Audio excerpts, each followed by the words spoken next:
¿cierto? A nivel de la glucosa, del metabolismo de la glucosa. Pero ustedes saben que los glucocorticoides, entre ellos el cortisol, también funcionan a nivel de receptores mineralocorticoides. Por consiguiente, tienen los dos efectos igual. Entonces, por eso que hay personas que no les gusta usar el término glucocorticoides, porque igual tenemos efectos mineralocorticoides, ¿ya?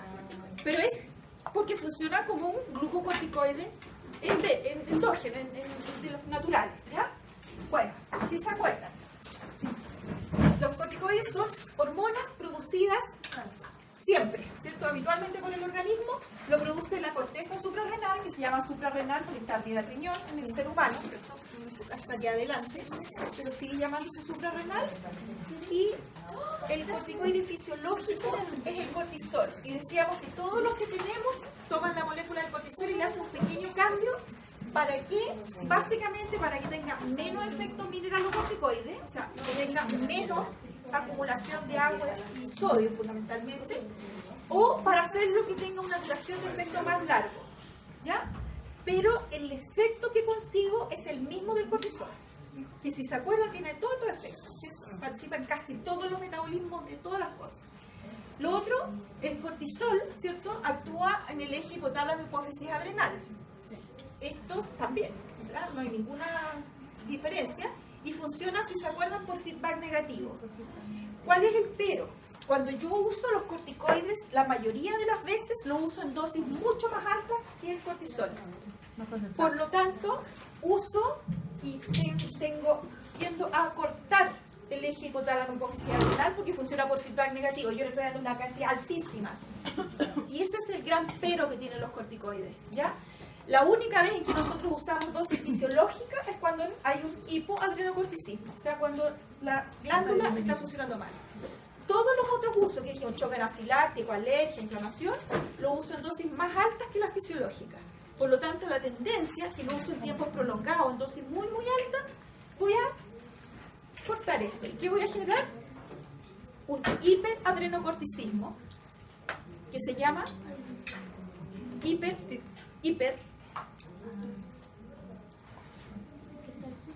Cushing, ¿ya? Síndrome de Cushing. Y es iatrogénico, porque lo generamos nosotros, ¿ya?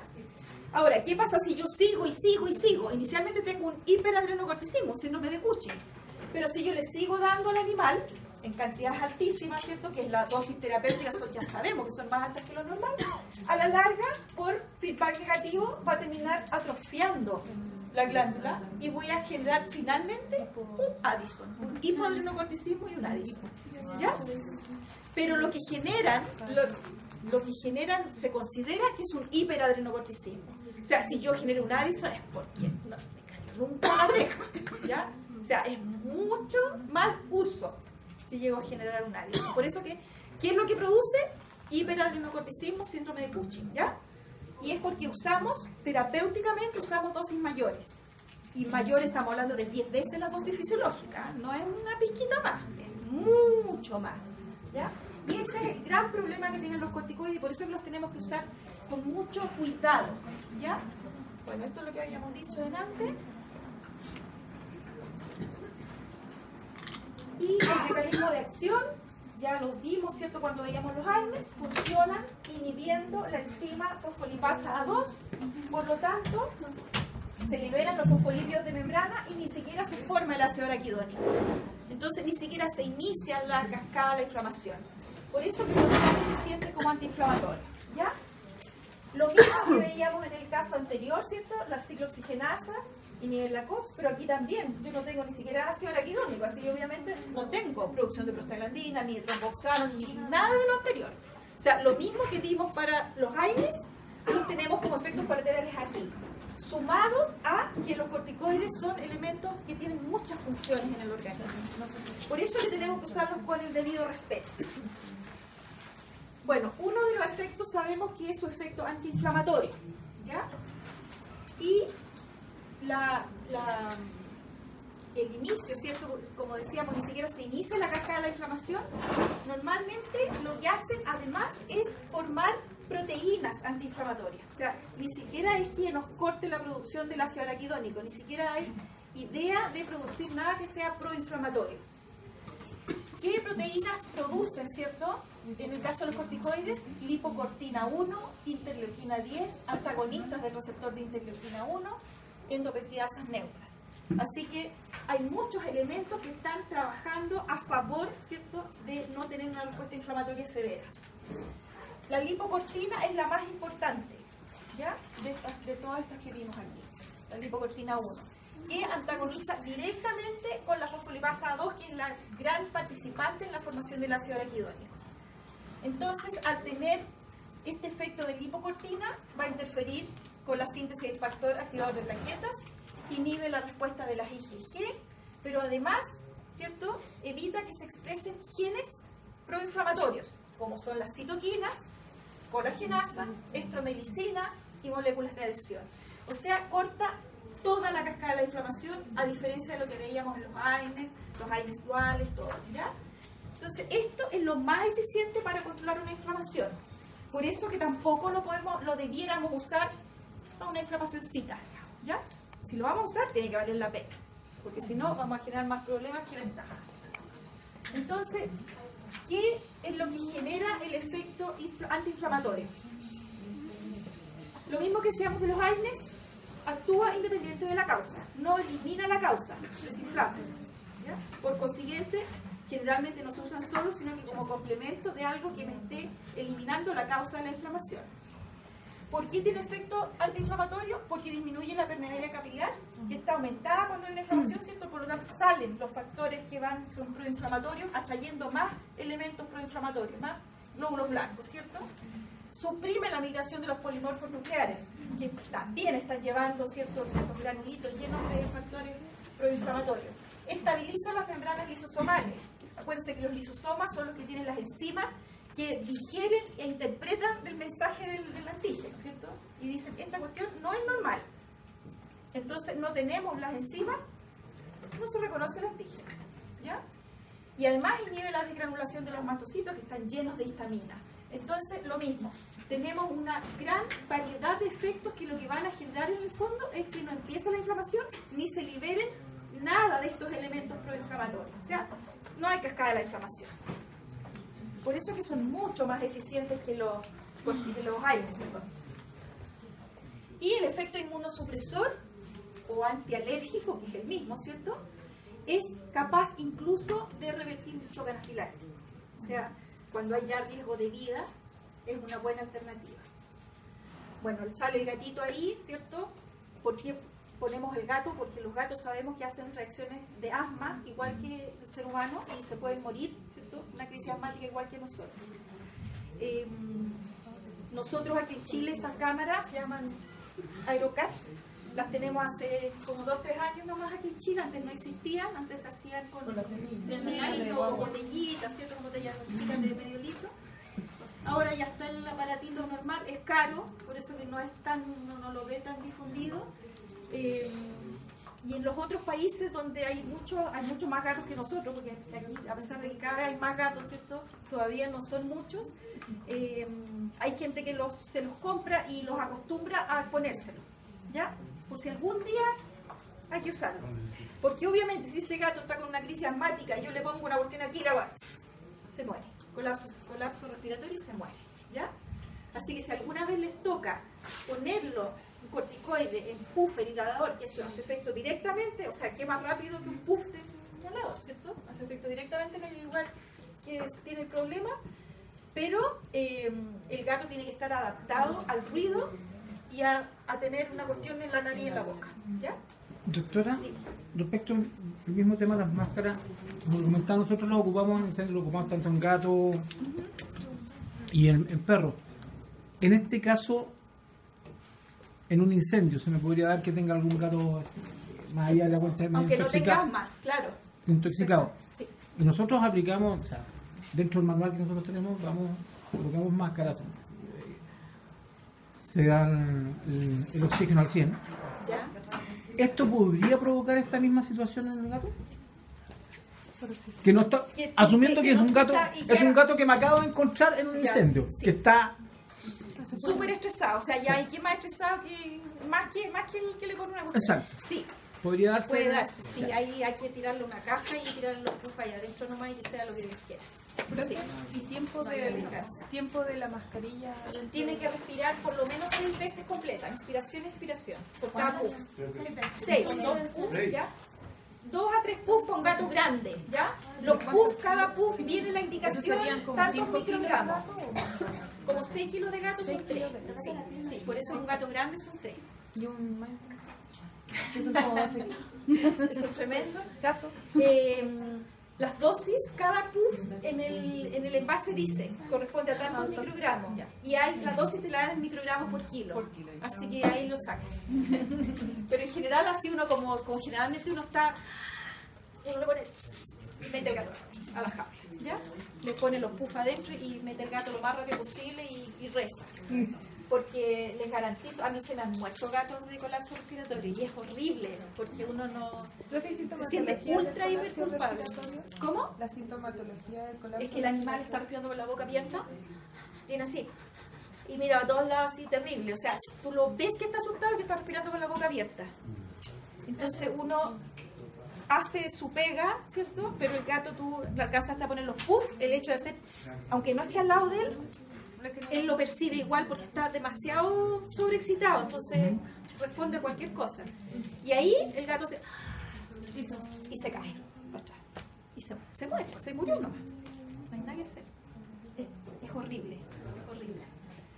Así que ojalá que no les pase nunca. Por eso les digo lo de la cámara. Si ustedes van a usarla, acostumbren al gato a las cámaras. Primero hay que acostumbrarlo a tenerla puesta nomás, un ratito. Después la tiene puesta y ustedes hacen que el amo le haga ¿ya? Sin nada, no que haga el puff, sino que haga el ruido nomás, cosa que se acostumbre. Y ya después ya con el puff, porque obviamente tiene olor, el animal lo percibe. Entonces, no es tan entretenido, ¿ya? Entonces, si lo van a usar en un gato asmático, acostumbren al gato, primero, a la cámara. Del tipo que sea, de niño, de gato. Bueno, ¿cómo tenemos el efecto inmunosupresor o antialérgico? En este caso, los corticoides inhiben el procesamiento del antígeno, lo que decíamos, ¿ya? Lo que decíamos de la liberación de los lisosomas, ¿cierto? De las enzimas lisosomales, no es procesado el antígeno, por lo tanto, no se percibe. O sea, corta la inmunidad celular, que es la inmunidad general que tenemos, ¿cierto? La más general. Pero también disminuye la unión antígeno-anticuerpo, que es la inmunidad celular. Entonces, en la práctica, sabemos que los corticoides, lo mismo que los endógenos, disminuyen más la inmunidad celular que la humoral, pero igual disminuyen los dos, ¿ya? Por eso, si a mí me da, por ejemplo, una alergia a una vacuna, y que créanme que las vacunas dan alergia, que parezca ridículo, pero las vacunas a veces dan alergia, la penicilina, por ejemplo. Como disminuye menos la inmunidad humoral que la celular, yo le pongo un corticoide y tengo una buena respuesta inmune, ¿ya? Las vacunas están pensadas, que no es frecuente, pero tampoco no existe ninguno, ¿ya? Entonces las vacunas están hechas, pensadas para que si hay que poner el corticoide funcione igual, ¿ya? Tienen su respuesta definida bien clarita. ¿Ya? Entonces, ¿qué es lo que produce el efecto inmunosupresor? Lo que decíamos, estabiliza las membranas lisosomales, no se libera la enzima, y esto hace que no haya digestión ni procesamiento del antígeno, no se detecta como antígeno. También disminuye los niveles de linfocitos T, porque deprime todo el sistema linfático, así que tenemos menos respuesta también linfocitaria. Y disminuye la síntesis de varias proteínas que actuarían también como anticuerpos, disminuyendo también la respuesta inmune. Entonces, claro, es bueno si tengo una respuesta alérgica, pero nos deja al animal inmunodeprimido.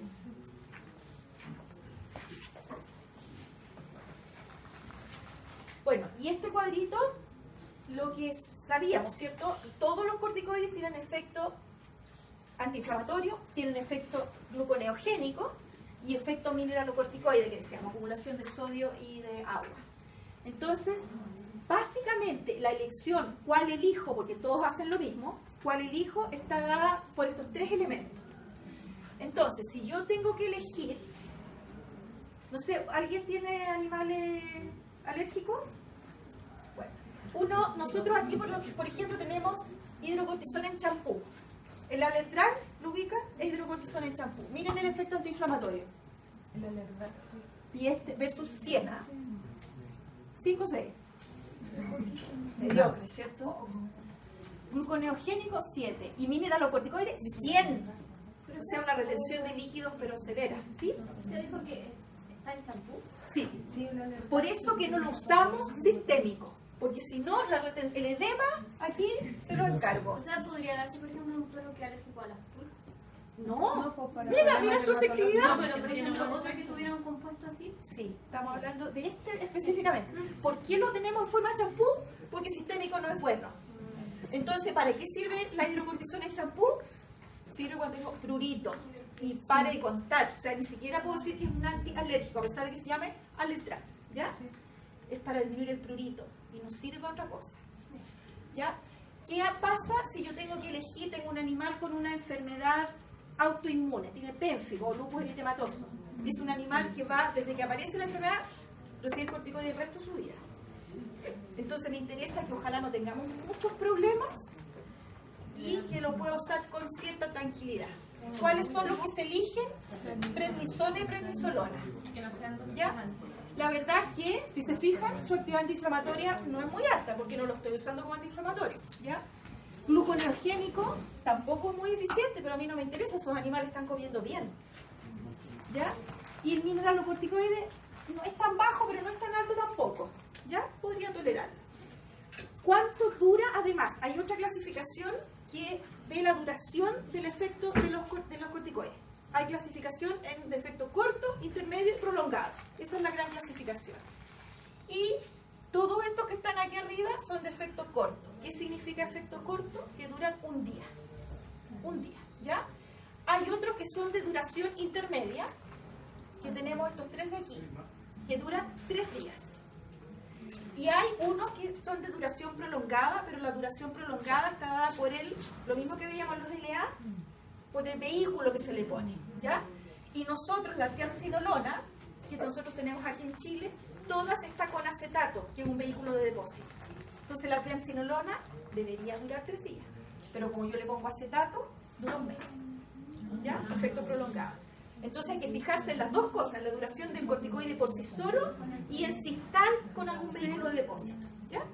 Entonces, cuando nosotros no queremos tener problemas en ese paciente que tiene la enfermedad autoinmune, que tengo que darle de por vida, no quiero tener más problemas, quiero que solamente tenga una buena respuesta del sistema inmune, que no está considerado ahí, si se fijan, ¿ya? No está considerado, pero tienen más o menos la misma efectividad todos, así que lo que no quiero es tener más problemas. Y yo sé que duran un día, entonces lo que hago en la terapia, calculo dosis por kilo de peso, igual que siempre, doy esa dosis hasta que controlo el gran problema. Y ahí empiezo a dar un día sí, un día no, un día alternado. O sea, dura un día, le doy un día de descanso. Un día de efecto, un día de descanso. ¿Ya? Y esa es la forma en que la uso, en forma prolongada, por el resto de la vida del animal, con seguridad, sin el riesgo de generar Cushing iatrogénico, que es nuestro gran problema. Acuérdense que siempre es el gran problema que tenemos que tener en mente. ¿En base a qué elijo? Nosotros, la primera elección siempre es la prednisona en esos pacientes. Pero a veces elegimos la prednisolona. ¿En base a qué yo elijo una o la otra? En base a la polidipsia que genera. Todos los corticoides, como ustedes saben de fisiología, producen polifagia, polidipsia, poliuria. ¿Ya? Entonces, la prednisona produce muchísimo más polidipsia que la prednisolona. Entonces, si yo tengo un animal con una enfermedad autoinmune que se queda solo todo el día, no me puedo dar el lujo de darle uno que necesite una piscina de agua. ¿Ya? Le dejo prednisolona, que es más cara, pero corro menos riesgo de que mi animal se quede sin agua porque lo volcó. Hay que darle 100.000 depósitos. En cambio, si la persona en esa casa donde está ese animal con la enfermedad autoinmune, hay alguien siempre, no importa, porque alguien va a estar vigilando, hay que decirle igual a la gente, pero por lo menos tengo el recurso. Y esta, la prednisona, es casi gratis y la prednisolona cuesta como 4 veces más que la otra. Entonces influye el bolsillo, pero influye más el paciente, ¿ya? Y bueno, nosotros no hemos hecho el práctico de recetas, pero por eso se llama el arte de recetar. Es un arte, no es una ciencia exacta. Y yo considero ese tipo de detalle. Hay gente en su casa, cuando viene el paciente, le diagnosticamos, tiene tal cosa, vamos a tratarlo de tal forma. ¿Cómo es en su casa? El perro, el gato, lo que sea, el burro, ¿queda solo o hay alguien que lo pueda atender a lo largo del día? ¿ya? Sin decirle nada a la gente, la elección la tomo yo, ¿ya? Pero yo tengo que saber a ciertos antecedentes tan tontos que a la gente le parecen tan ridículos como es, ¿ya? Por eso que es un arte. Y hay que saber preguntar a la gente para que más encima sea honesta. Acuérdense que la gente muchas veces ¿ya? Muchas veces. Entonces miremosle el bolsillo a la gente, pero no tanto, ¿ya? O sea, sí, es importante el costo, obviamente. Pero en este caso nos interesa que el animal no se enferme y tampoco se quede sin agua, pues si eso es terrible. Imagínense que hace sin agua un animal que está muerto hace todo el día. Tremendo, ¿ya? La metilprednisolona funciona bastante igual, pero nosotros no la usamos casi y es bastante más cara aún, ¿ya? Que la prednisolona, así que nosotros no la usamos. Otro uso del corticoide. El animal atropellado, el caballo que se cayó un hoyo, no sé por qué los caballos siempre se caen en los hoyos, ¿se han fijado? No sé, yo creo que es porque no ven bien la vista, ¿cierto? Que se caen a los hoyos, no es que se choquen con la muralla, ellos se caen a los hoyos. Ya, ese tipo de animales que sufrió un trauma craneano, ¿cierto? No importa de qué forma haya sido, se pegó en la cabeza. Si se pegó en la cabeza, riesgo de edema cerebral, ¿cierto? Aparte de la respuesta inflamatoria, y tenemos el cráneo que no nos deja que se inflame, ¿cierto? Claro. ¿Cuál elijo? ¿Ya? Mira, efecto antiinflamatorio 100 máximo. Justamente lo que yo quiero evitar que se produzca, máximo. ¿Ya? ¿Por qué elegiría ese y no uno de los dos que están más abajo que tienen los mismos? Porque tenemos más experiencia en uso, nada más. Ah, ya. Es conocimiento. ¿Ya? Sí, En farmacología, sí, en farmacología, a pesar de que cada día están saliendo nuevos productos, es como todo en la vida, más vale diablo conocido. ¿Ya? Por eso que lo usamos más. Nada más, ¿ya? La Dexa, un excelente efecto antiinflamatorio y por lo tanto antiedema, que es lo que yo quiero evitar. Efecto gluconeogénico, 100. O sea, aumenta la glicemia, ¿cierto? Pero claro, a mí ese animal que se cayó un hoyo, que tuvo un trauma craneano, lo más probable es que esté 2 o 3 días sin comer. Así que esto no me molesta para nada, es deseable. ¿Ya? Aunque sea un animal diabético. Es que el diabético es un diabético. El diabético no puede recibir glucocorticoide de ningún tipo. Okay. Ahora, ahí tú te tendrías que jugar. ¿Por cuánto lleva sin claro? Es claro, le pongo ¿Cuánto lleva? insulina y le pongo el corticoide. No. ¿Ya? Claro, yo creo que ahí habría que jugársela con un corticoide igual. Sí. Bueno, y el efecto mineralocorticoide es muy bajo, que justamente uno de los riesgos es producir edema, ¿cierto?, en el sistema nervioso central. Entonces, por eso que elegimos ese tipo de fármaco. Y sabemos, este corticoide dura 3 días. Entonces, la Dexa dura 3 días. Entonces, yo tendría 3 días de efecto, tendría que descansar 3 días para no tener pushing iatrogénico. Entonces, si yo lo voy a usar una vez a la semana. ¿Ya? No día por medio, una vez a la semana. Ahora, lo más probable es que la próxima semana ese animal ya no necesite. Ese animal atropellado que se cayó al hoyo, yo no solamente le estoy dando eso, estoy haciendo todo el tratamiento complementario. ¿Ya? Entonces la dexametasona, la gran mayoría de las veces, se usa una vez. ¿Ya?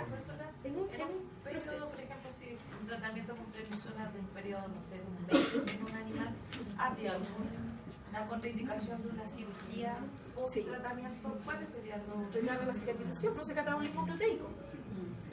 Retardo la cicatrización, así que tienen que dar descanso, sí o sí. Jamás darlo en una cirugía, tampoco. En contrasentido. ¿Ya?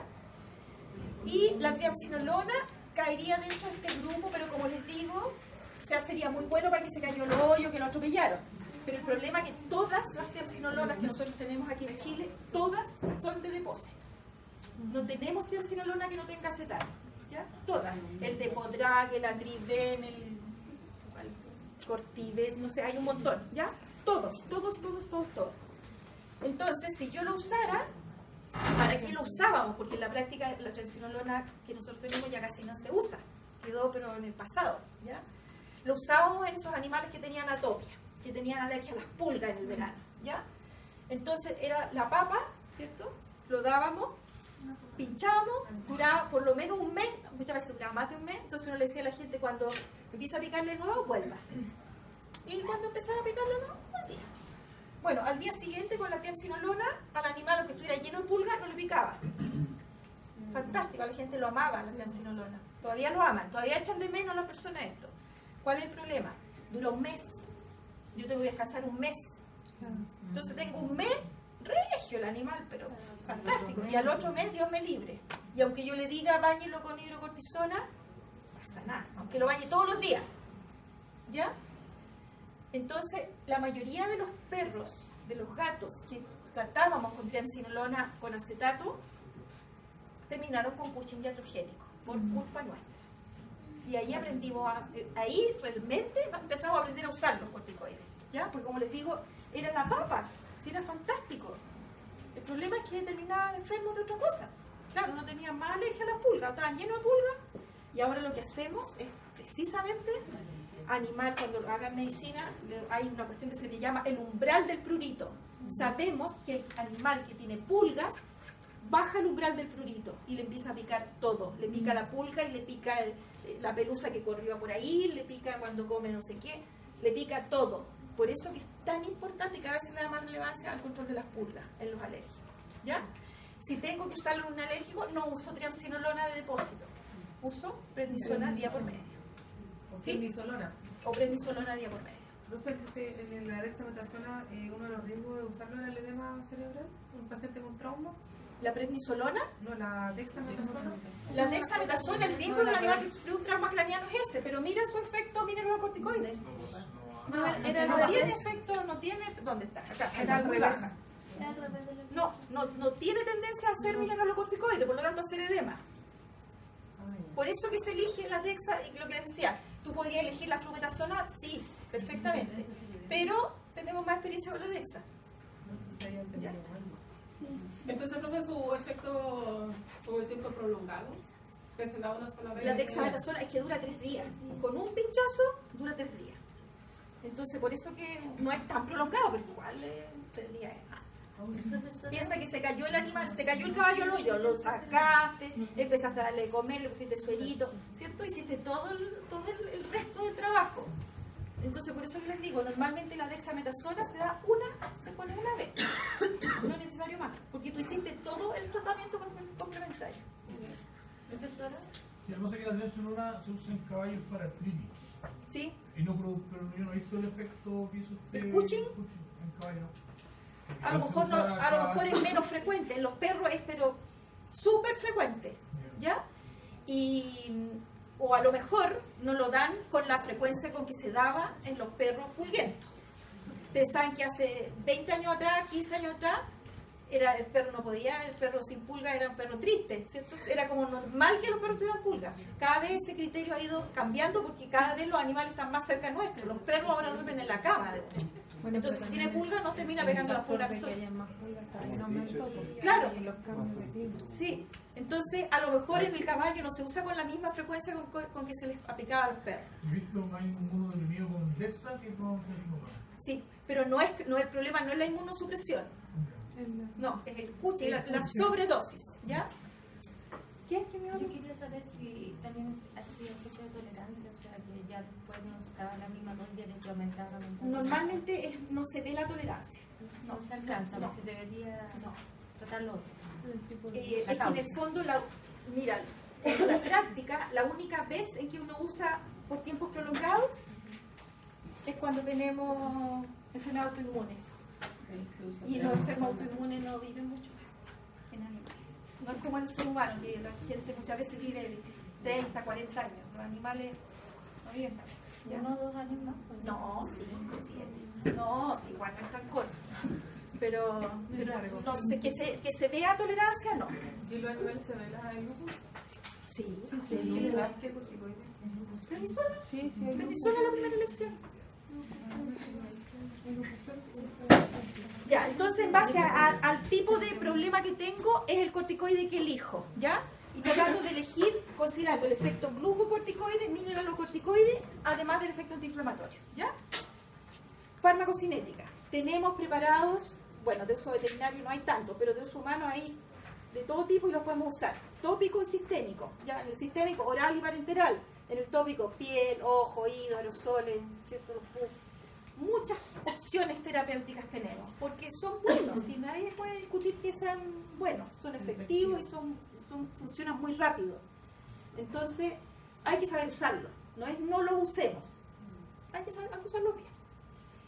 Tienen unión a proteína plasmática una vez que llegan a circulación sistémica, ¿cierto? Bueno, a propósito de tópico. A pesar de que yo digo tópico, yo estoy diciendo hace efecto, por ejemplo, en el ojo o el champú, la hidrocortisona, ¿cierto? En champú, yo la pongo tópica en la piel, espero que haga efecto en la piel. Pero todos los corticoides, no todos los fármacos, todos los corticoides aplicados en forma tópica por cualquier vía tópica se absorben y llegan a sistémico. En dosis menores, pero siempre llegan a sistémico. Entonces yo, cada vez que lo pongo tópico, tengo que pensar también de nuevo en hipotálamo, hipófisis adrenal. ¿Ya? No hay que hacerse eso solo. Bueno, llegan a circulación sistémica, se unen a proteínas plasmáticas, principalmente a globulina, ¿cierto? Que se le llama transcortina, una globulina especial, y en menor proporción a albúminas. Tienen un volumen de distribución alto, por lo tanto hacen efecto rápido, lo que decíamos. ¿Ya? A diferencia de los AINES que demoraban horas, este no, es muy rápido. La metabolización, oxidación y reducción, y después conjugación con ácido glucurónico o con sulfatos, en el hígado fundamentalmente, pero los gatos también tienen metabolización importante en el riñón. Entonces, en la práctica, a pesar de que todos los AINES tienen problemas con los gatos para metabolizarse, estos no tienen problemas en los gatos. ¿Ya? No es la única vía metabólica la conjugación con ácido glucurónico. Y además es realizada en más de un órgano. Entonces, por eso que los gatos no tienen mayores problemas que cualquier otro animal. Sigue siendo en el gato el Cushing iatrogénico el gran problema, ¿ya? Igual que en el resto. La excreción, principalmente por orina, se eliminan de la misma forma como se excretan los corticoides del cortisol, digamos, los corticoides endógenos, pero se eliminan más lentamente y se cree que porque son por estos cambios químicos que se les ha hecho, la eliminación es más lenta. Pero usan las mismas rutas metabólicas, transporte activo, lo mismo que ustedes estudiaron en fisiología, lo mismo. Usos. Mira, aquí hay un gato con pérfido a propósito. Sí, sí hay lupus y pérfido. Y varias, los 4 tipos de pérfido en los animales. Igual es como difícil de diagnosticar. No. ¿Cómo va? Bueno, generalmente se diagnostican con biopsia, pero tú los ves. La clínica. Sí, es fácil. El ojo te dice mucho, sí. Y no son poco frecuentes. No crean que son raros. Usos. Ya saben, inflamaciones. Donde esté la inflamación sirve. ¿Ya? Donde esté la inflamación sirve. Otro uso que no tiene nada que ver con inflamación. Cetosis bovina y toxemia de la preñez en ovejas. Si se acuerdan, porque no han hecho medicina. Bueno, cuando hagan medicina se van a acordar. ¿Ya? Estos dos cuadros se producen porque hay hipoglicemia. Y esto produce aumento de la glicemia. Entonces, no es que sirva así como wow, ¿cierto? Pero ayuda notablemente a recuperar una cetosis bovina. Es que el animal queda, si no hacemos nada, se muere. Así de simple, ¿ya? Entonces, aumenta la glicemia, pero muchas veces además tenemos que ponerle insulina. Porque aparte, estos animales con cetosis sobre todo tienen dificultad para que entre la glucosa a la célula. Entonces, generalmente va el glucocorticoide más insulina, ¿ya? Y es un uso que no tiene nada que ver con el uso habitual, ¿cierto? Que es como antiinflamatorio o antialérgico. Un uso diferente. También me sirve para inducir parto. Produce disminución de la progesterona y por lo tanto ayuda al parto, a inducir parto. Pero si lo uso en una hembra gestante me puede provocar aborto. En el caso del corticoide, a diferencia de la gran mayoría de los fármacos, que parece que la pregunta la prueba también, el problema mayor es al final de la gestación. Ahí es donde me va a producir el aborto. ¿Ya? No al principio. Claro, por eso les digo, los corticoides son al revés de todo.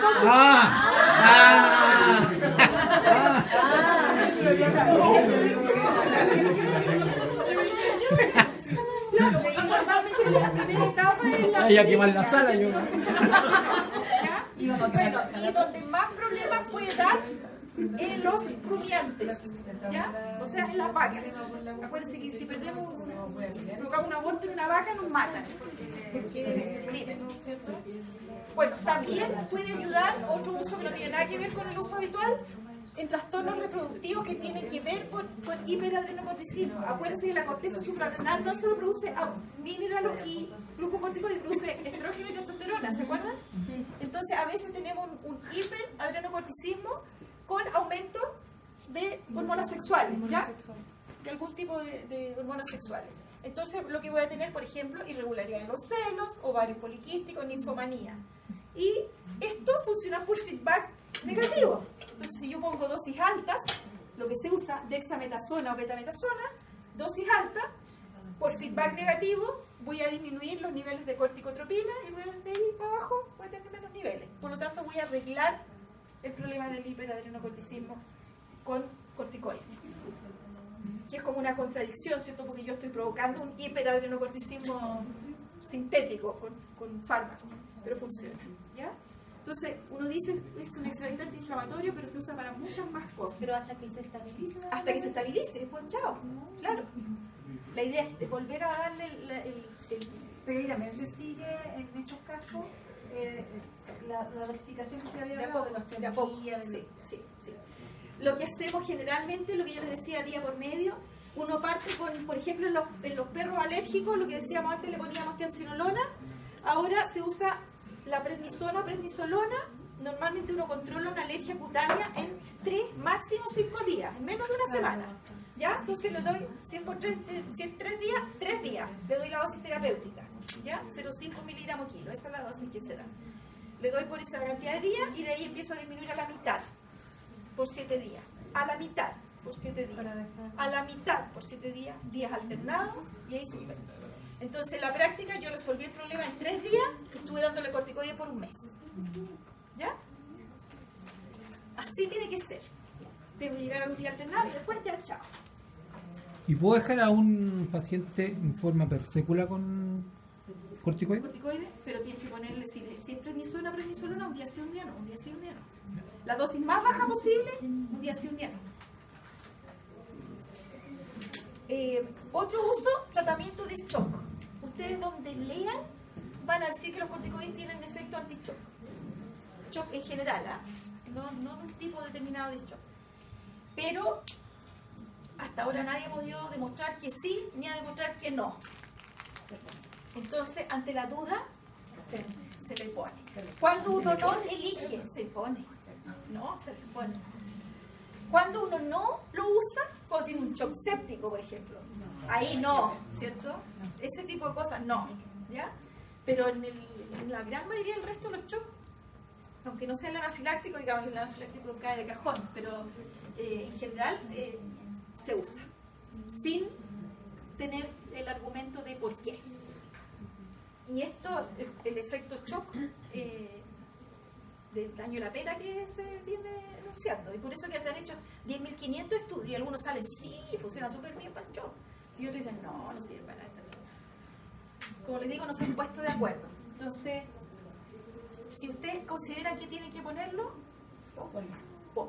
¿Ya?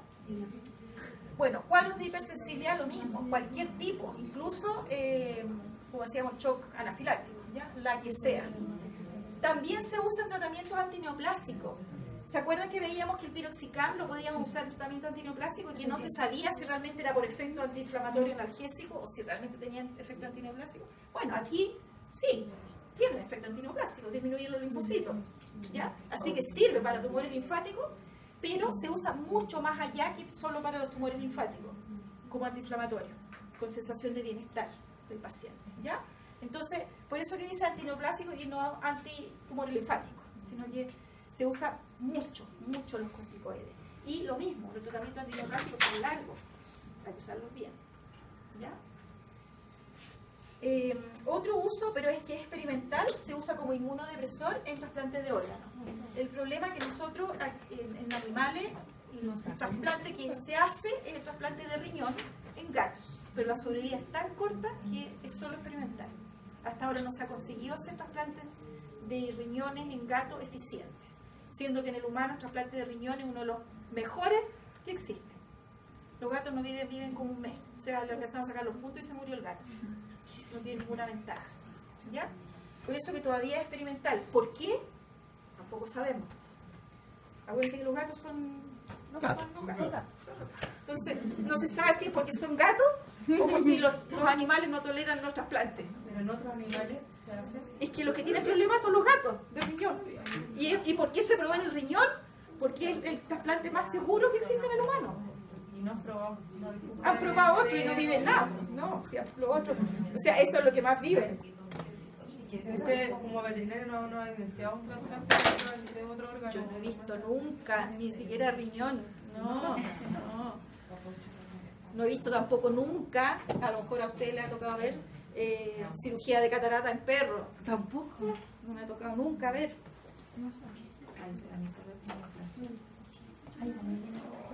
Bueno, RAM ya sabemos, el más frecuente es la inhibición del eje hipotálamo hipófisis adrenal. Inicialmente se produce el síndrome de Cushing iatrogénico, que es un hiperadrenocorticismo, y posteriormente, lo que yo les decía, si sigo dándole, voy a llevar una atrofia adrenal que me va a llevar un hipoadrenocorticismo, que es la enfermedad de Addison. Así que podríamos tener las dos opciones con el mismo fármaco, pero obviamente, como nos damos cuenta, porque no somos tan imbéciles, ¿cierto? Al final, como igual te cae la teja, no llegamos a la Addison generalmente. Nos quedamos en el coche. Por suerte, ¿ah? Por suerte. Bueno, ¿cómo lo evitamos? Lo que les decía, la duración del efecto terapéutico, hago el mismo tiempo de descanso y voy disminuyendo siempre gradualmente hasta llegar a la dosis adecuada, y de ahí, si puedo, lo suspendo. ¿Ya? La dosis mínima para que funcione.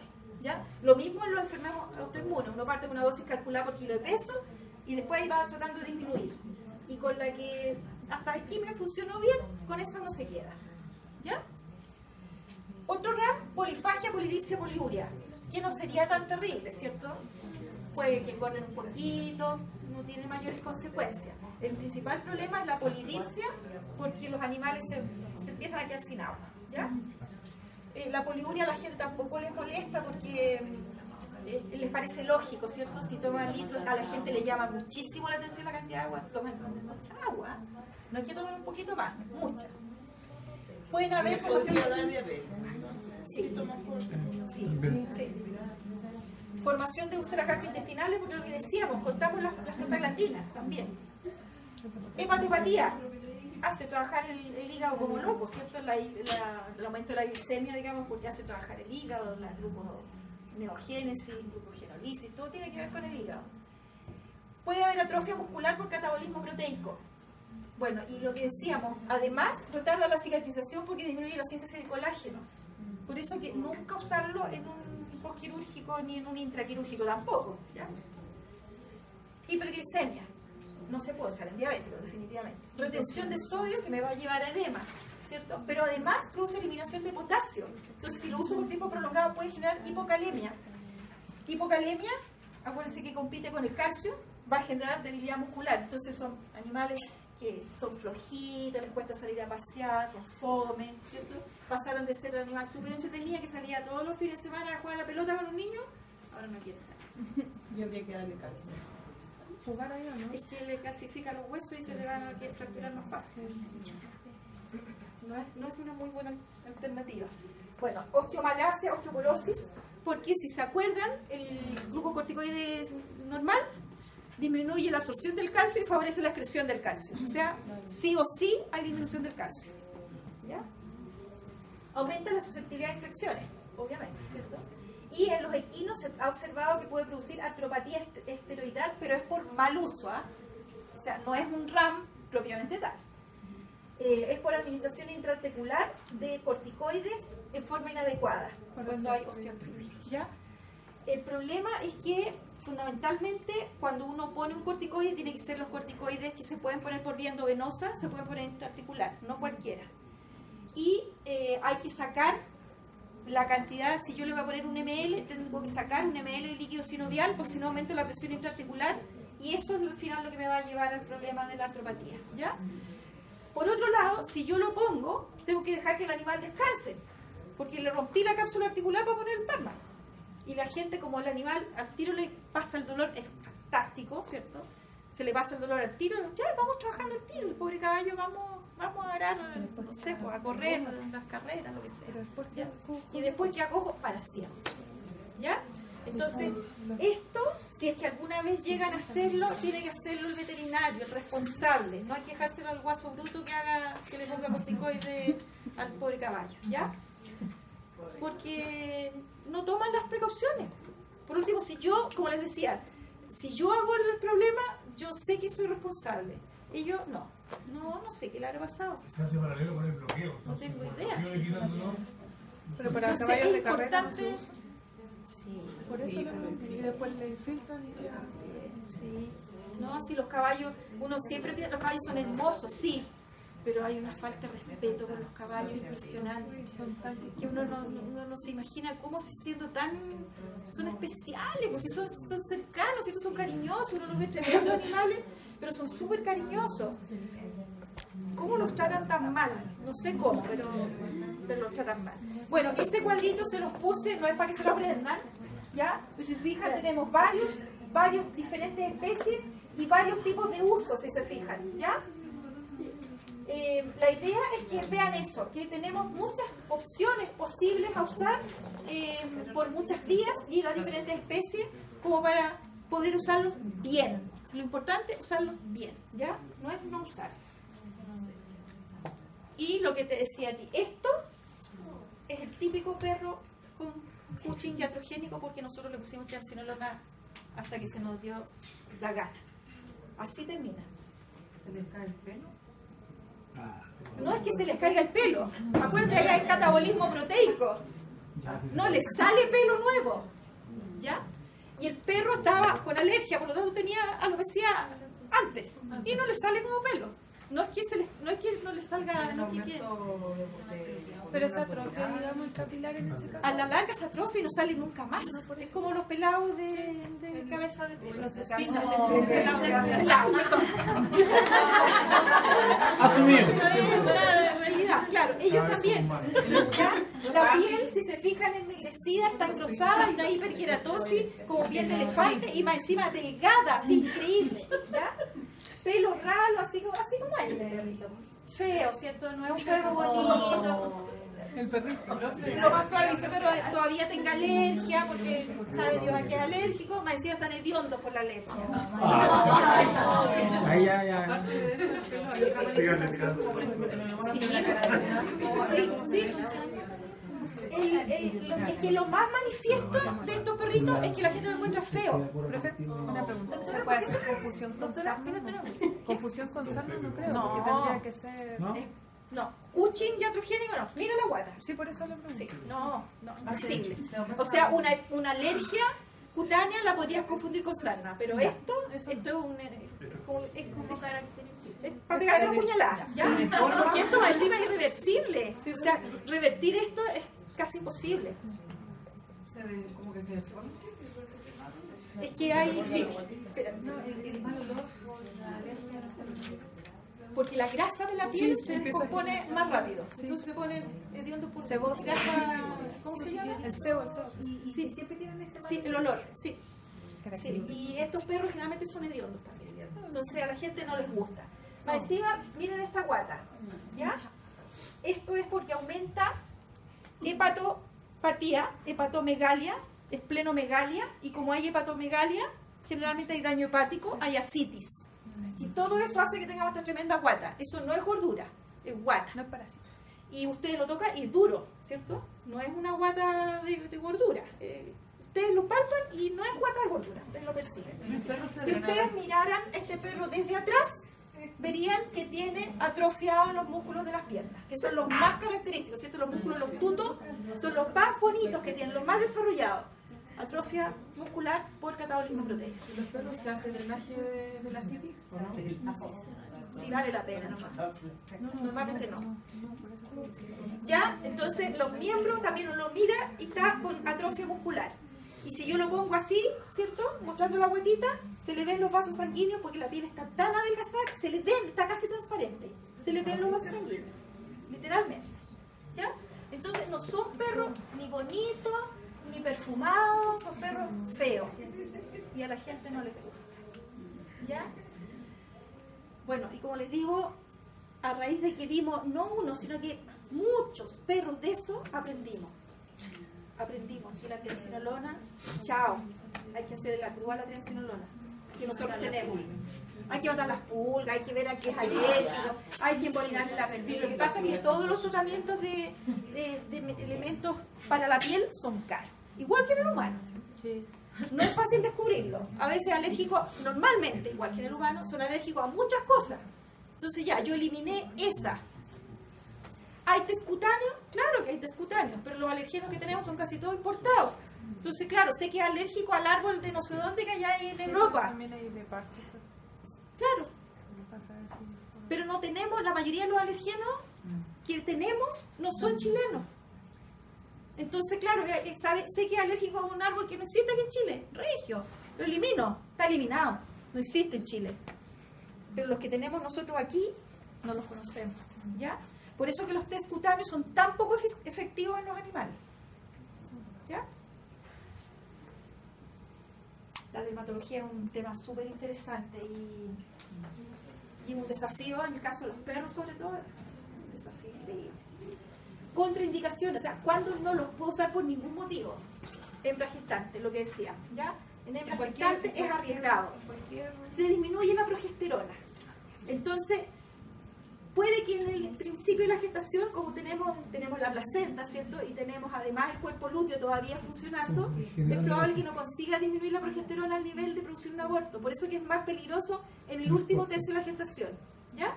Pero no te arriesgues, ¿ya? No te arriesgues. De hecho, se considera uno de los elementos de mayor probabilidad de aborto, tiene un 94% de efectividad de producir aborto en perros que tienen una cruza indeseada. Así de efectivo, imagínate, 94%. Bueno, enfermedad infecciosa, obviamente, baja las defensas de todo tipo. Cirugía, retarda la cicatrización. Hipertensión, te afecta toda la parte cardiovascular, así que todo. Hipoproteinemia, diabetes mellitus, osteoporosis, glaucoma y úlceras corneales. Ya jamás retarda la cicatrización. Hay un altísimo riesgo que tiene una ulcerita nomás. Y hay colirio. A mí me ha tocado gente que les compra los colirios en la farmacia y llega con los colirios, con el frasquito. Yo no sé cómo se los venden a la gente. ¡Qué increíble! Bueno, obviamente si le pongo un corticoide a un animal con úlcera corneal, la úlcera va a agrandarse. Por mucho que le controle la infección y le va a doler menos el ojito porque va a estar desinflamado, es un pecado. Bueno, y fractura, catabolismo proteico por todos lados. ¿Ya? Así que hay hartas veces en los que no puedo usar. Lo que decíamos, donde más problemas hay riesgo de aborto en las vacas, en los rumiantes en realidad. ¿Ya? Pero para nosotros como productores, ¿cierto? Como metidos en la producción, hay que tener mucha precaución con las vacas. Porque los van a matar si se llega a echar una vaca, una guagua de vaca. Ya, vamos a ver los antihistamínicos. Están en el campus. Están en el campus. Bueno, partimos con dolor, inflamación, vimos ahora inflamación, alergia y ahora vamos a ir a seguir con alergia, ¿cierto? Con los antihistamínicos, que también son productos endógenos, bueno, la histamina, no los años. Entonces, vamos a ver, ¿cierto? Los diferentes tipos de antihistamínicos para poder elegir el más adecuado frente a un cuadro de hipersensibilidad, ¿cierto? O para alterar la producción normal de ácido clorhídrico en el estómago, que son los dos efectos que conseguimos con fármacos a nivel antihistamínico.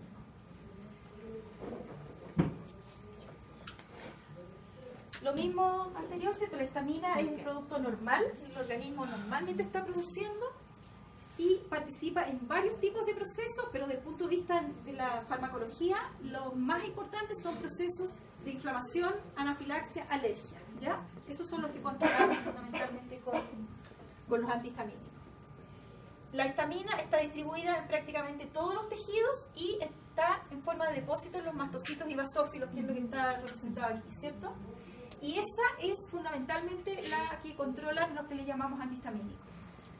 Viene el alergeno, ¿cierto? Los mastocitos tienen estos globulitos, estos granitos llenos de histamina y la liberan. Y ahí comienza la respuesta, ¿cierto?, inflamatoria. Entonces es ahí fundamentalmente donde actúan los antihistamínicos.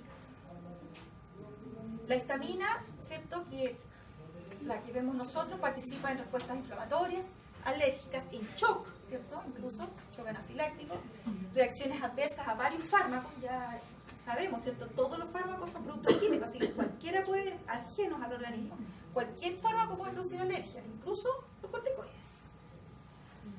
Y otras formas de agresión celular. Entonces, la histamina que nos interesa desde el punto de vista de los fármacos es la histamina de los mastocitos y los basófilos, ¿ya?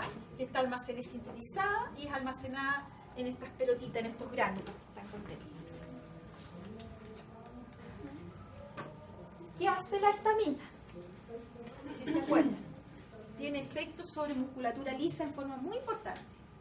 Produce contracción en bronquios, intestinos y grandes vasos, pero produce relajación en pequeñas arteriolas. Y esto es lo que nos va a generar uno de los grandes problemas, la hipotensión que genera la histamina, ¿cierto? Que también tiene cierto control con los antihistamínicos. Aumenta la permeabilidad capilar, ¿cierto? Por lo tanto, favorece la salida de estos mediadores de la inflamación desde el vaso sanguíneo, la histamina, y sabemos que en el estómago estimula la secreción de ácido clorhídrico y de otras glándulas exocrinas, pero en el caso del estómago, exclusivamente del ácido clorhídrico. Así que por eso que lo usamos cuando tenemos problemas de exceso de producción de ácido clorhídrico. Hay 4 tipos de receptores de histamina, pero desde el punto de vista de los fármacos existen solo antihistamínicos contra los receptores H1 y H2. Los otros no hay, ¿ya? Los receptores H1 lo que más funcionan, regulan la contracción de la musculatura lisa bronquial e intestinal. Fundamentalmente se usan desde el punto de vista terapéutico por la musculatura bronquial. Los receptores H2 regulan la producción de ácido clorhídrico en el estómago. Los receptores H3, que aquí no hay fármacos, se localizan en el sistema nervioso central, y esa es la histamina que le llamamos un neurotransmisor, que es igual que la otra histamina, pero esa, la H3, la que se une a los receptores H3, está solo en el sistema nervioso central, por eso que le llamamos histamina neurotransmisor, ¿cierto? Pero aquí, como les digo, no hay fármaco. ¿Qué es lo que hacen estos receptores? O sea, la histamina que se une a estos receptores, ¿cierto? Disminuye la secreción de varios neurotransmisores, como la misma histamina, feedback negativo, pero también serotonina, norepinefrina y acetilcolina. O sea, prácticamente todos los neurotransmisores que conocemos son afectados, ¿cierto?, por la histamina neurotransmisor. Bueno, por suerte no tenemos un fármaco ahí, porque si no, imagínense la cantidad de efectos. Los receptores H4 están principalmente, pero no exclusivamente, en el sistema inmune. Entonces se sabe que tienen efectos a nivel de respuesta inmune y respuesta también inflamatoria. Pero como decíamos, tenemos fármacos a estos 2 niveles.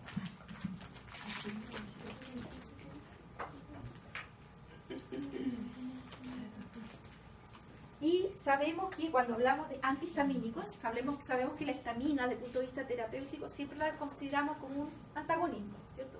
Antihistamínico. No existen los fármacos histamínicos, solo existen los antihistamínicos, ¿ya? Siempre queremos antagonizar el efecto. Sabemos que tenemos fármacos que se unen a receptores H1 y H2, pero tenemos varios otros fármacos que no son unidos a receptores H1 y H2, pero que tienen efecto antihistamínico también, ¿ya? Y se llaman antihistamínicos, ¿ya? Desgraciadamente. Tenemos, por ejemplo, antagonistas fisiológicos de la histamina. ¿Se acuerdan cuando veíamos el antagonismo no competitivo? Que hablamos de la histamina y la noradrenalina o la adrenalina, ¿ya? Ese es el antagonismo fisiológico. Antagoniza la función de la histamina, pero no a nivel de receptores de histamina. Y aquí tenemos las catecolaminas, como la adrenalina, ¿cierto? Y las xantinas, como la cafeína, ¿cierto? Todas esas cosas. ¿Qué es la xantina? Las xantinas son productos naturales, pero que se han hecho fármacos también. La teofilina, aminofilina, ¿te suena? Son broncodilatadores, ¿ya? Y se usan desde el punto de vista terapéutico. Pero también son xantinas la cafeína, la teína, lo que tiene el mate, el chocolate, la teobromina, que es el chocolate. ¿Esos son vasodilatadores? Son vasodilatadores. Son estimulantes del sistema nervioso central. Y son diuréticos. Las xantinas, todas tienen eso. Sí. La que más, se supone que en las naturales, la que más tiene efecto diurético es el té. Que a uno toma té y le hagan en los baños.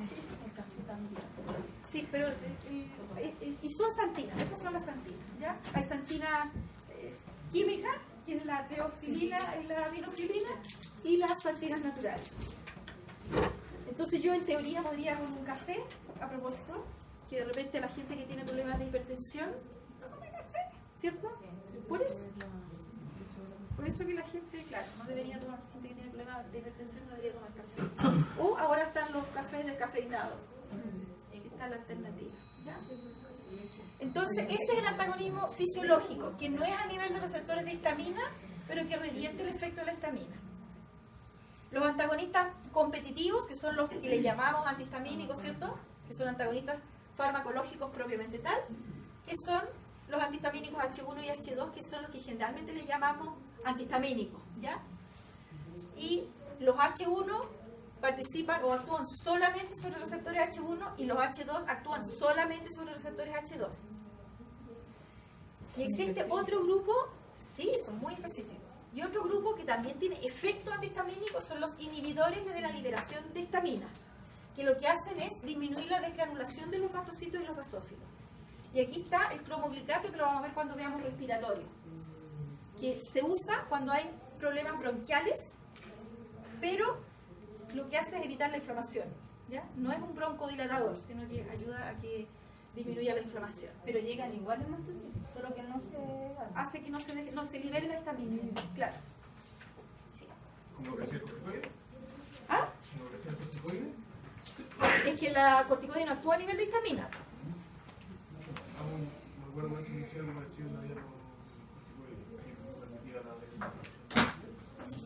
Ah, por el efecto antiinflamatorio, sí. Pero no es a nivel, no es tan específico como este. El cromoglicato actúa aquí, en respiratorio, en pulmón. Nada más.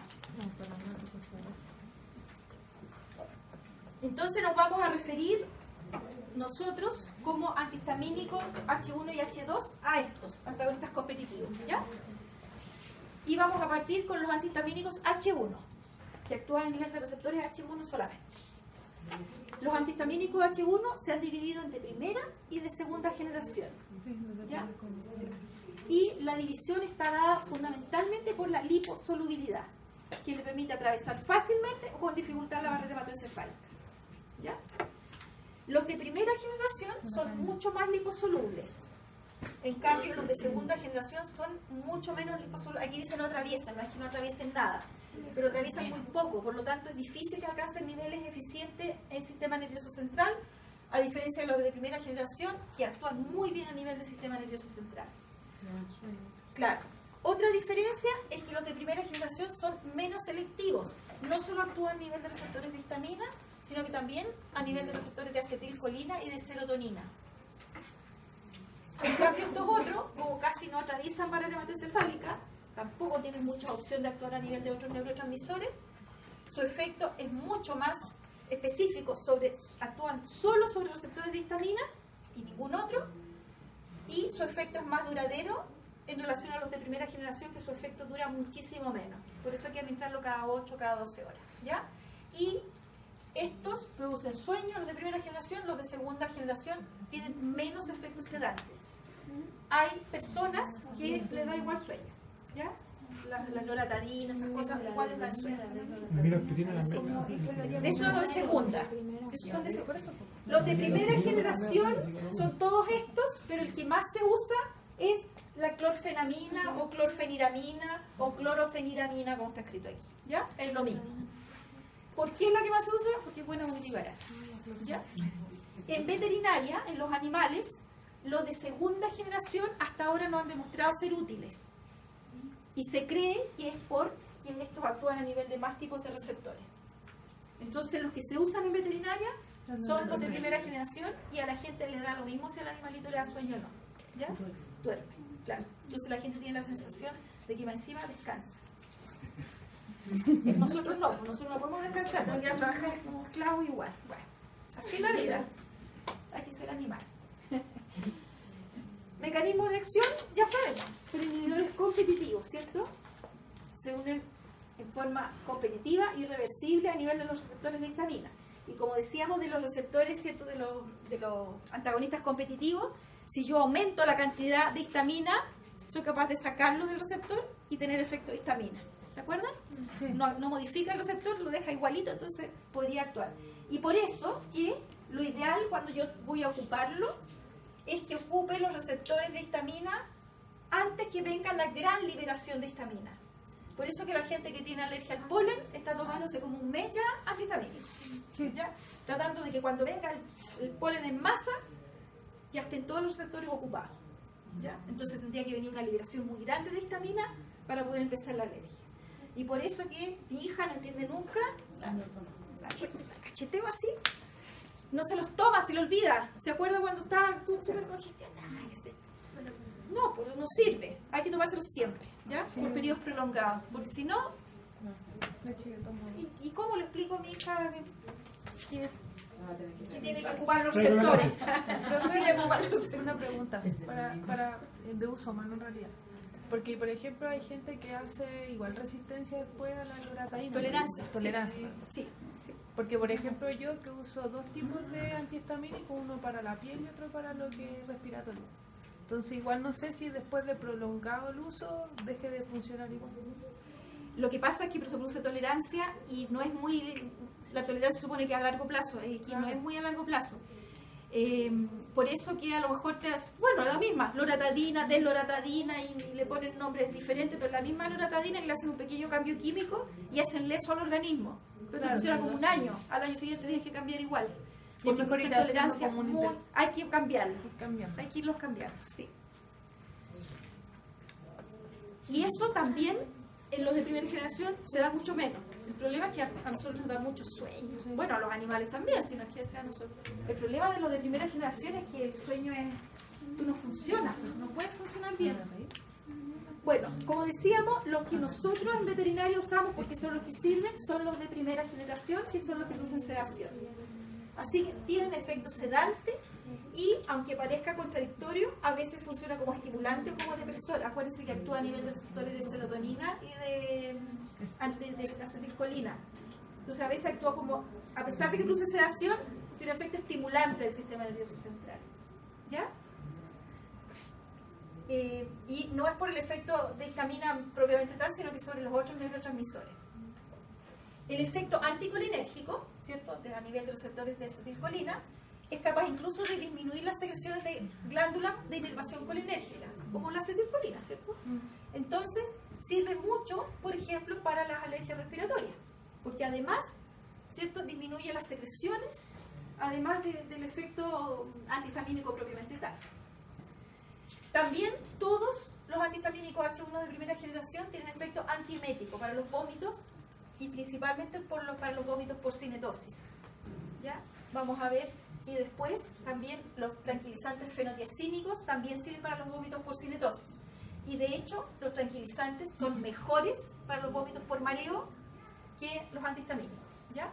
Pero sirven, son considerados antieméticos, o sea, sirven para cualquier tipo de vómito, que no tiene nada que ver con la histamina típica, digamos. Claro. Bueno, los de segunda generación, afemisol, cetirizina, loratadina, terfenadina, arriba dice, como les decía, arriba dice, segunda generación. Los de segunda generación, por alguna razón, no funcionan bien en los animales. Y se cree, como les decía, que es porque actúa solamente a nivel de receptores de histamina. Son menos liposolubles, ¿cierto? Atraviesan mucho menos barrera hematoencefálica, así que tienen menos riesgo de producir sedación, aunque hay personas que igual les da sueño, pero menos que los de primera. ¿Y por qué tiene efectos antiinflamatorios? Porque disminuye la infiltración, la llegada de eosinófilos en los focos inflamatorios.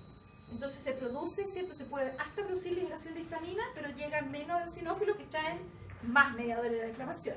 Entonces sí, son buenos, pero en los animales no funcionan bien. Y pasa lo que tú dices, con estos hay que estar prácticamente todos los años. Ahora se está usando la cetiricina, sí, pero hace como 2 años que ya, o 3 años que se está usando la cetiricina, ya ligerito ya no le va a funcionar a nadie, ¿ya? La loratadina ya casi nadie toma loratadina porque ya no funciona. Entonces están creando todos los años, algunos le hacen, como te digo, un cambiecito y se llama casi igual, pero hacen eso al sistema. Bueno, esto de ahora en adelante, como los que usamos nosotros son los de primera generación, esto está referido casi exclusivamente a los de primera generación, porque los otros, hasta ahora los que hay no sirven, no funcionan bien. Entonces, de los de primera generación, todos se absorben bien por vía oral en los monogástricos, pero se absorben muy poco en los rumiantes. Así que en los rumiantes se recomienda parenteral, ¿ya? Intramuscular.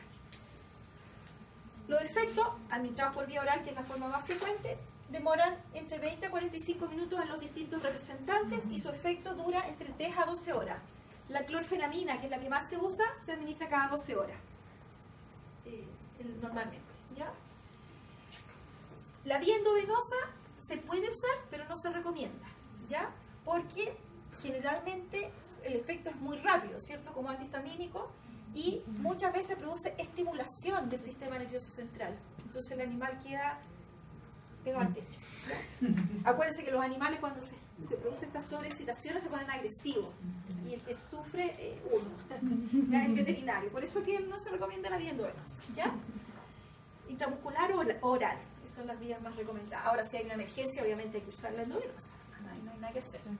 Bueno, amplia distribución en el organismo, concentraciones altas en pulmón, vaso, riñón, cerebro, músculo y piel. Se usan principalmente para pulmón y para piel. Así que tenemos buenas concentraciones donde las necesitamos. Metabolización principalmente en hígado, pero también hay en pulmón y riñón, así que nadie tiene problemas. Y la eliminación es principalmente por orina.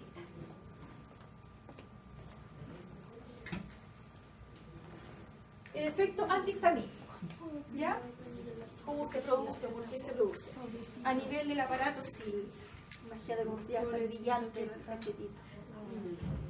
A nivel del aparato cardiovascular, contrarrestan la vasodilatación, ¿cierto? Que produce aumento de la permeabilidad capilar y entonces inhibe el efecto hipotensor. No son muy eficientes. Cuando tengo una hipotensión severa por una sobredosis de histamina o una sobrecarga de histamina más que sobredosis, pero no es dosificada, funciona mejor la epinefrina. Pero si es leve, podríamos usar un antihistamínico, una clorfenamina, ¿ya? A nivel de músculo liso, impide la vasoconstricción, ¿cierto? Y esto se usa principalmente, lo que decíamos, a nivel de musculatura lisa bronquial. Evita la broncoconstricción. Pero también funciona en intestino y en útero, pero no se usa con esas finalidades desde el punto de vista terapéutico. Contrarrestan la urticaria, ¿cierto? El edema, el prurito, todo lo que tiene este pobre chiquitito. Así que funciona bastante bien para ese tipo de problemas que son, básicamente, si se fijan, de piel. No tenemos problemas, una gran dificultad respiratoria ni nada. Bueno, no bloquean el efecto de la histamina sobre las secreciones digestivas. Aquí no alcanzó a salir la palabra, pero para que ustedes le agreguen. Secreción gástrica, fundamentalmente, que es lo que funcionan los antihistamínicos H2. Y se considera que tienen efectos ansiolíticos moderados, ¿ya? Porque bloquean los efectos de la acetilcolina. Entonces, como lo que les decía, se cree que la efectividad en animales se debe a que no actúa solamente a nivel de los receptores de histamina. Pero ¿sí? Todo eso era de los de segunda. H1 de primera. Por eso les decía, los que usamos son los de primera. Así que esos son los que más se han estudiado, porque los otros no sirven. ¿Para qué los usamos? Ya sabemos, principalmente alergia, ¿cierto? Pero también tienen otros usos, así como los corticoides, también aquí tienen otros usos. Su efecto es solo sintomático. Lo mismo que hemos dicho de los AINES, de los corticoides, esto también. No eliminan la causa, en este caso, de la alergia o de la broncoconstricción. ¿Ya? Así que hay que preocuparse de tratar esa otra parte también. Bueno, el principal uso de los antihistamínicos H1 primera generación es por su efecto a nivel de músculo liso, principalmente bronquial. ¿Ya? Principalmente a nivel respiratorio. También sabemos que disminuye la permeabilidad capilar, por lo tanto disminuye el edema y la urticaria, como esta ovejita también, ¿se fijan? Que tiene la ovejita, está todo hinchadito. Así que sí podría ayudar en ese tipo de reacciones también alérgicas. También lo podemos usar cuando hay retención placentaria, que cuando hay retención placentaria se produce liberación de histamina, con la consiguiente, ¿cierto?, la vasodilatación y la hipotensión, que puede ser muy importante. ¿Ya? Podría servir, ¿ya? Por ejemplo, metritis en vacuno, metritis tóxica en yeguas. También, por ejemplo, podría servir en bovinos como estimulante nervioso en el síndrome de la vaca caída. ¿Les han hablado del síndrome de la vaca caída? Ya. ¿La vaca echada? Sí. El síndrome de esa vaca, la vaca, ustedes saben, no se puede acostar por largos tiempos, ¿cierto? Porque se produce meteorismo, se produce hipostasia, se producen muchos problemas. Y hay veces en que los animales tienen deficiencias nutricionales, calcio, fósforo y magnesio. Entonces, se suplen esas deficiencias nutricionales y se usa la clorfenamina, ahí se pone generalmente endovenosa, ¿cierto? Para ayudarlos como estimulante nervioso, los ayuda a levantarse. O sea, no sirve ponerlo si yo no le he recuperado los niveles de electrolitos a la normalidad. Pero sí, una vez que yo recupere eso, como acuérdense que los animales, y nosotros también, ¿cierto? Uno está un día en cama y después al día siguiente anda tembleque, porque los músculos se atrofian muy rápido. Entonces, esas pobres vacas después levantar 500 kilos, porque no es que no pesa 3 gramos, son muchos kilos de peso, volver a levantarse cuesta. Entonces, lo podemos ayudar con este tipo de fármacos. Pero no le podemos pedir que restituya los niveles de los electrolitos a la normalidad. Tenemos que hacer todo, ¿ya? Y el otro uso para los vómitos, náuseas y vómitos principalmente durante el transporte.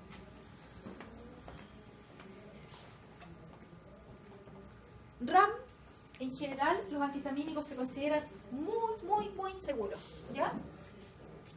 Tóxicos a dosis terapéuticos, sabemos que pueden producir sedación, somnolencia, desorientación, pero eso es algo, como les decía, en general a la gente, a los dueños de los animales no les molesta. Y tienen esa sensación de que el animal está descansando además, ¿ya? Entonces no les afecta para nada. Pueden producir problemas gastrointestinales, ¿cierto? Varios, pero principalmente cuando se administran por vía oral por tiempos prolongados. Y eso en animales, créanme que no existe, ¿ya? El animal se le pasó la alergia, pues nadie le sigue dando nada, ¿ya? Ahora, sí hay que tener precaución con perros con hipertrofia prostática porque produce relajación de musculatura lisa, ¿ya? Estos animales con hipertrofia prostática les cuesta defecar y orinar. Entonces, si yo le doy a un animal que tiene problemas para orinar y defecar, le va a costar aún más, ¿ya? Por la relajación de la musculatura lisa. Así que esos animales sí hay que tener precaución. Y sobredosis, no es RAM, sobredosis, puede producir ataxia, convulsiones, midriasis, y los más sensibles son los equinos, ¿ya? Así que aquí tenemos que tener alta precaución. Una sobredosis en un equino puede incluso ser letal, a pesar de que se considera un fármaco súper seguro, ¿ya? Excepto en ellos.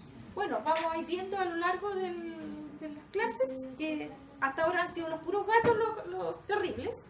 Después se van a dar cuenta que los equinos también.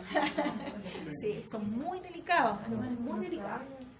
Bueno, lo mismo, esto no es para que se aprendan dosis ni nada por el estilo, es para ver que nosotros usamos, decíamos, la clorfenamina fundamentalmente, pero los de primera generación, sin embargo, igual hay dosis, o sea, se hacen estudios y se usan, así que si ustedes quieren arriesgarse a usar uno, no van a tener mayores problemas, la seguridad es igual que los de la primera generación en la efectividad. Sin embargo, hay animales que responden y no andan muertos de sueño, ¿ya? Es más que nada para eso, para que veamos que existen varias alternativas de diferentes tipos, no hay que pensar en la pura clorfenamina.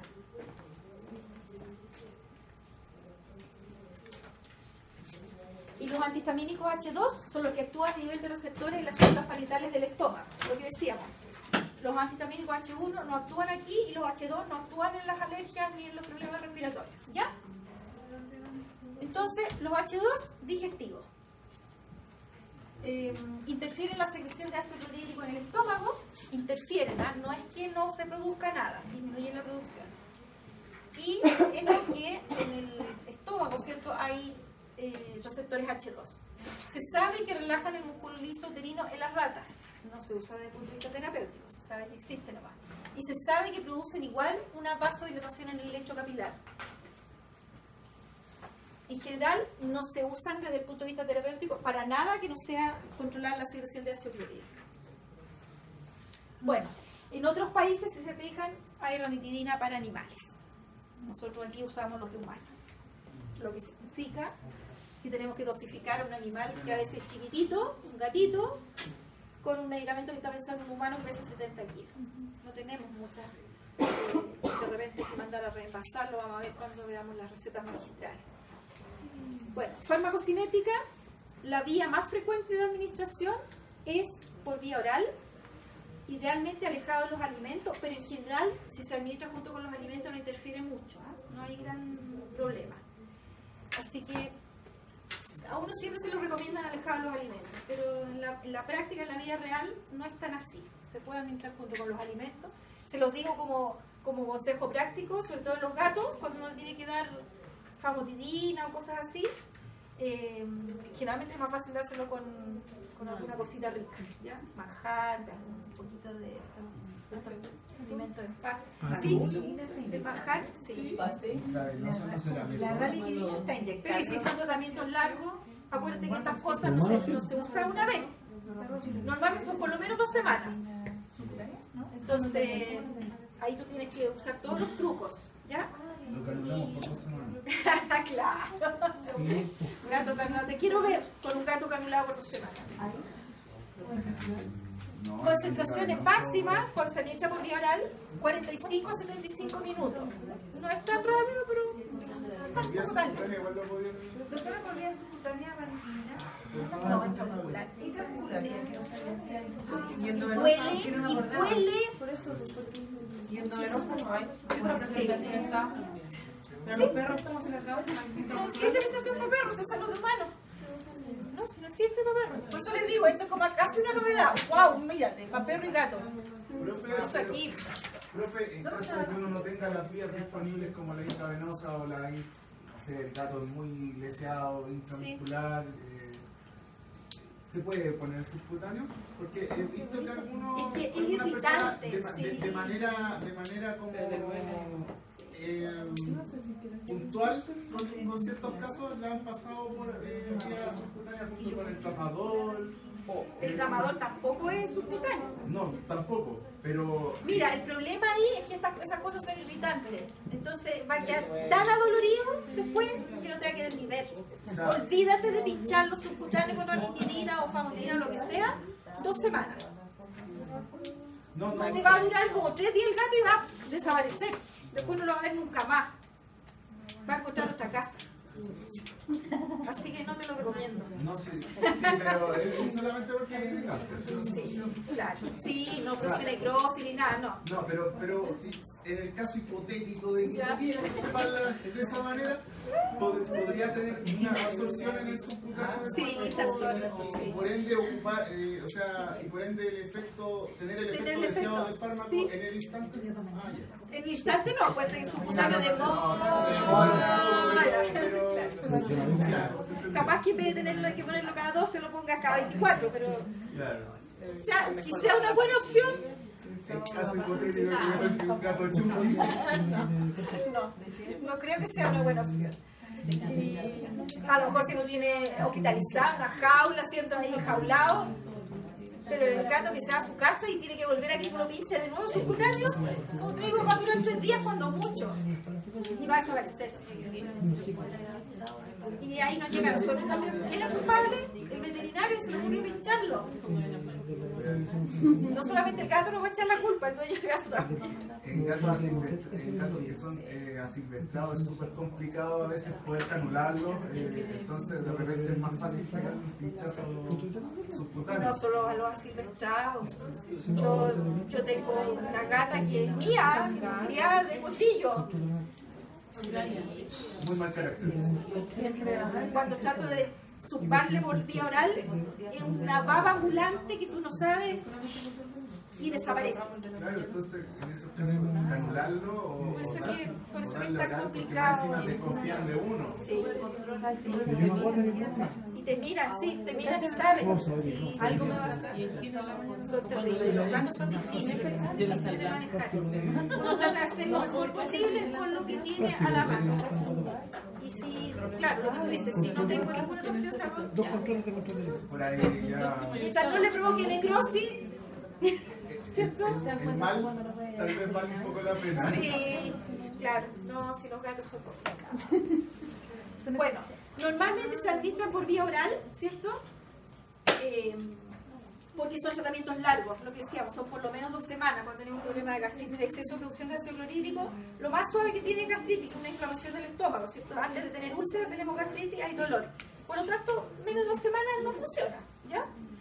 Por eso que se usa principalmente por vía oral. Bueno, aunque de difusión cruzan la barrera placentaria, pero no cruzan la barrera hematoencefálica.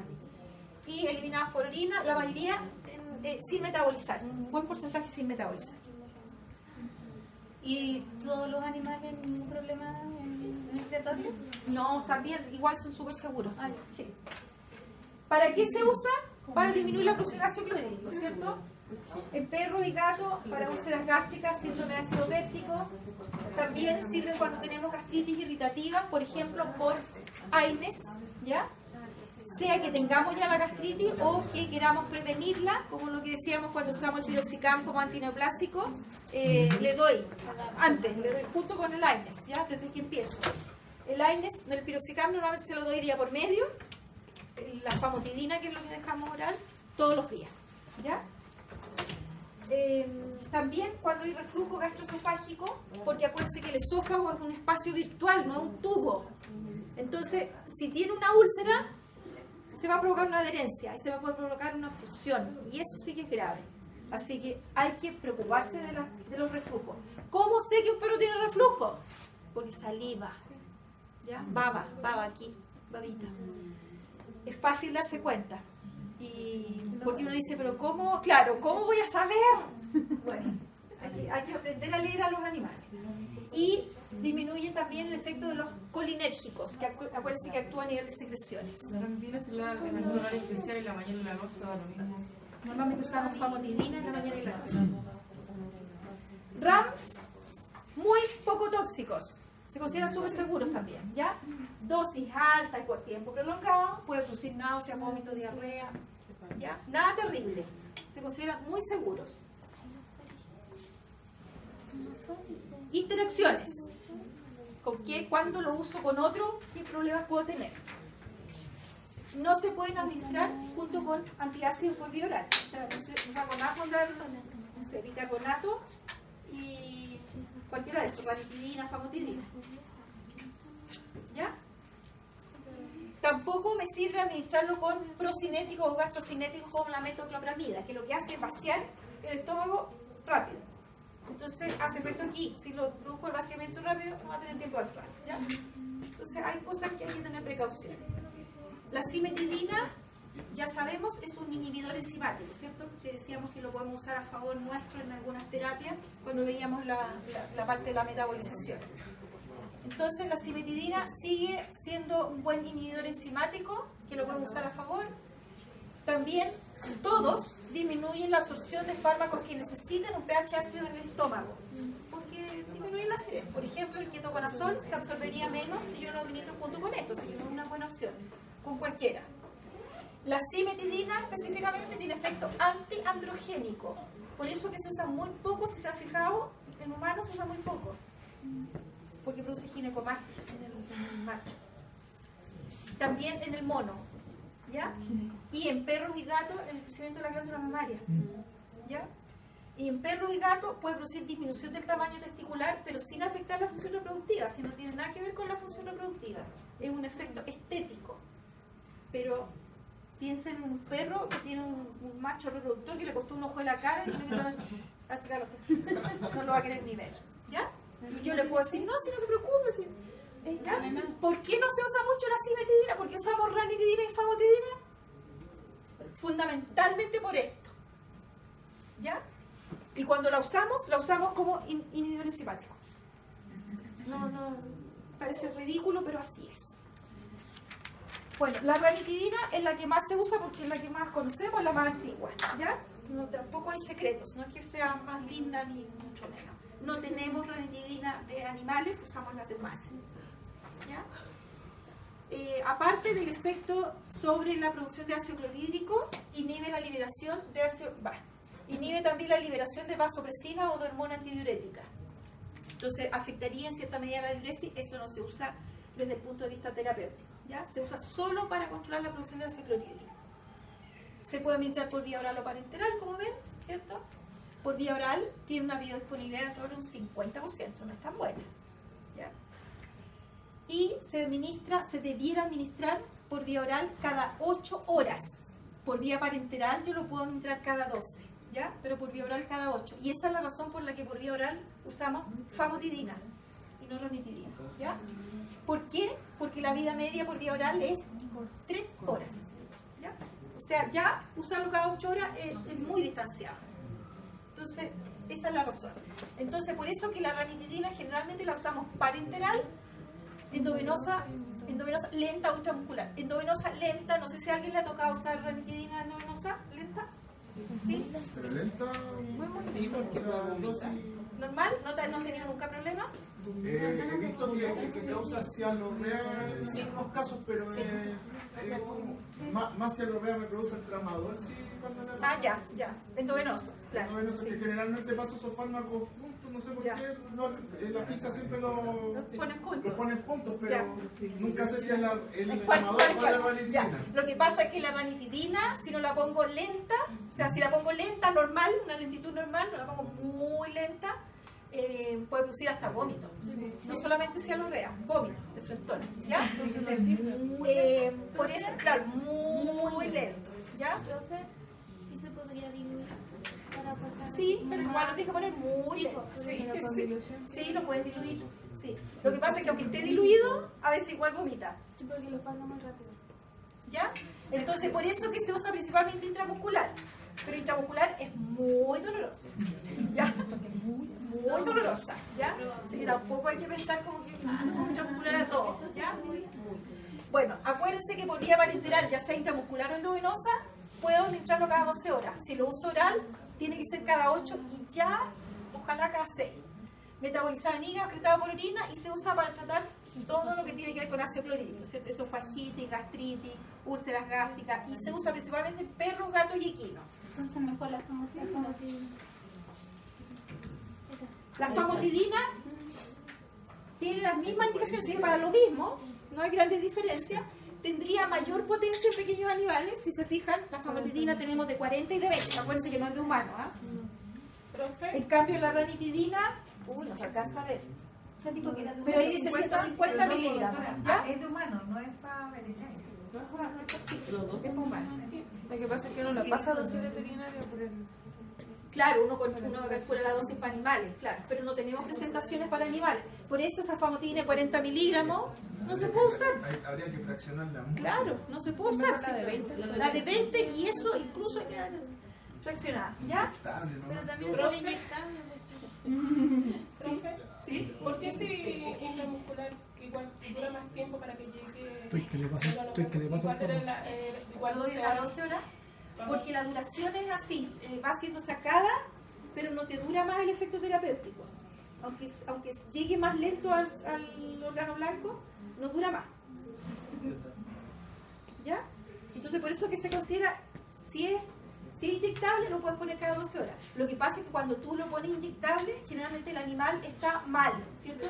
Generalmente ya no está con mucho vómito, mucho dolor, entonces aplico.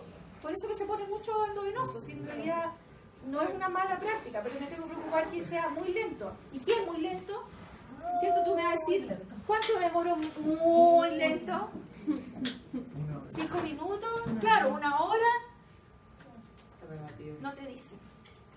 Entonces, queda criterio tuyo. Y tú lo usaste en este animal y vomitó, y lo usaste en el otro más rápido porque estaba apurado y no vomitó. Es súper individual además, ¿ya? Entonces por eso que no te dicen lento, ¿ya? Entonces tiene mayor potencia, acuérdense, es dosis. Se puede administrar cada 12 o cada 24 horas. La famotidina tiene una vida media mucho más larga, 6 a 8 horas. Por eso que cuando lo usamos oral, lo usamos la famotidina, porque lo puedo usar cada 12 horas, o incluso si el animal no está muy mal, cada 24 horas, ¿ya? ¿Cuál es el problema? Que aquí no sale. Tiene una biodisponibilidad oral de 37%. O sea, casi todo lo que doy se va fuera. ¿Ya? No alcanza a ejercer efecto terapéutico. Entonces, por eso es mejor que sea... ¿Cuánto es la disponibilidad? 37. 37. La otra es 50, tampoco es buena. Pero por lo menos más lenta. ¿Ya? Por eso tendemos a usar cuando tenemos urgencias, inyectable, ranitidina. Cuando mandamos a la casa, cuando ya salimos de la urgencia, la mandamos a la casa, famotidina, ¿ya? Entonces, oral, famotidina, ¿por qué? Porque es más cómodo de usar, nada más, ¿ya? Bueno, en humanos se han detectado rebotes ácidos con los dos, ¿ah? ¿Qué es rebote ácido? Como el organismo está produciendo menos ácido clorhídrico, responde, cuando tú dejas de darlo, responde produciendo mucho ácido clorhídrico. Ese es el rebote. Eso en animales no se ha visto jamás, ¿ya? Se cree que porque los animales, uno le dice 2 semanas y el animal dejó de leer la guata, dejó de andar encorvado y empezó a comer, y a la gente se le empieza a olvidar. Claro. Uy, se me olvidó darle la pastilla desde que le tocaba. Y después, uy, de nuevo se me olvidó, se lo tenía que haber dado hace 3 horas, hace como 3 días que no le doy. Ya no le doy más, ya no le doy más. ¿Ya? Entonces se cree que no es que los animales no tengan riesgo de rebote ácido. No le da. Es una consecuencia, ¿ya? Pero uno debiera pensar tratamiento mínimo 2 semanas, ¿ya? O sea, cuando ustedes lo recomienden, hay que pensar que tienen que darle tiempo al estómago para que se recupere. Si tenemos una úlcera, ya imagínense. Si tenemos una herida, ya la cosa se pone más fea, ¿ya? Sí, pero ahí cuando hay úlcera, ahí cuando hay hemorragias. Claro, lo vamos a ver, bueno, vamos a volver a ver estos antihistamínicos H2 cuando veamos digestivo y ahí lo vamos a comparar con otros que nos ayudan cuando hay gastritis, entre ellos el omeprazol, ¿ya? Profesora, la próxima semana... Espera un poquito, sí.